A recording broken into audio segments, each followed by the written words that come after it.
brown furry with a white belly. What could it be? Well, today I'm going to talk to you about a white-tailed deer. I'm going to talk to you about their habitat, stages in life, and what they do over. So, this is a white-tailed deer. The top is a doe, the bottom is a buck. Whenever they're born, as a doe, they're both called fawns, and they'll move on to the next year. They call it a yearling, and their mother will wean them off to where they'll just have to survive on their own, which they won't know, but they'll learn eventually about maybe not even a week. And then whenever they get kicked off, they'll be around maybe about 2 years old, and they'll be like a full mature doe, which I think you've all seen a deer as a doe. And this is a buck, and they call it a button buck. And if you can see, it has little kind of like button things coming up off the skull.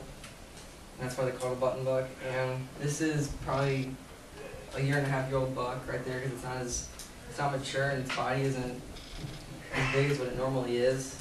And this one, I couldn't bring up this deer because it's still taxidermist. So that's probably about 5.5-year-old deer. Its body is a lot bigger than this one, and this one is pretty much immature, and this one's mature. And so yeah, this is what they look like. If you've seen them in the wild or just driving down the road, you'll see that. So right here is where the neck goes down, and it's about the neck bone, or the spinal cord is about that big up in their neck, and it'll run down towards the hindquarters, which is where a lot of people take it off for deer sausage. And up at the spine is where the deer line is.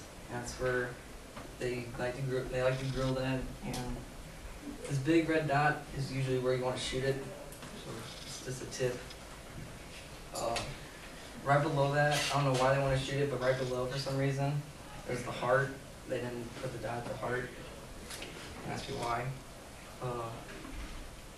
There's a lot of people that take that little fat and they put it in their deer sausage, which we don't do that, because there's a scent gland in there, and the deer had 4 scent glands, and they're really small. It looks like a snot. It's kind of gross. So, yeah. All right, now their habitat is kind of it's different, I guess. And I was walking down in my woods one day. I was getting ready to go bow hunting, and I figured that I was doing a speech, and I saw this deer rub on a tree. So I decided to go down there 2 days ago and cut this down. And this is what a buck does to a tree, and the bucks usually have 2 to 5 mile radius in an area. So if they realize that they're going too far, they'll see this, and they will realize that they shouldn't go past there, because that's how they breed. They'll mark their spots on where they're breeding with those. So this one kept on going up, and I don't know why I didn't think it fit in my mom's trunk. So, and this one is a different one. It's a lot fresher. It's probably about not even a week. As you can see, it's more white, kind of like, and there's like I'd touch it and it'd feel wet. So that's how I know it's fresh. And there's sap coming off of it and all that. So, and how you would age a deer would be, you can see their teeth is all kind of, you guys can see that. It's kind of getting black. I figured that it'd probably be a 5-year-old deer, a 5.5, 6-year-old deer. So yeah. Now what they usually feed on is corn, winter wheat in the winter, or sometimes in the summer clover, beans, and different things.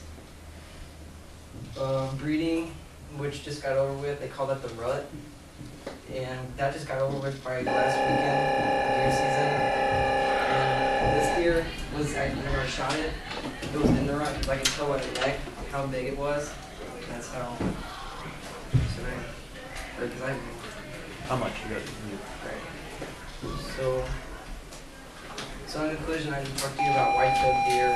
Miranda Denner, you have a message in the main office. Miranda Denner, you have a message in the main office.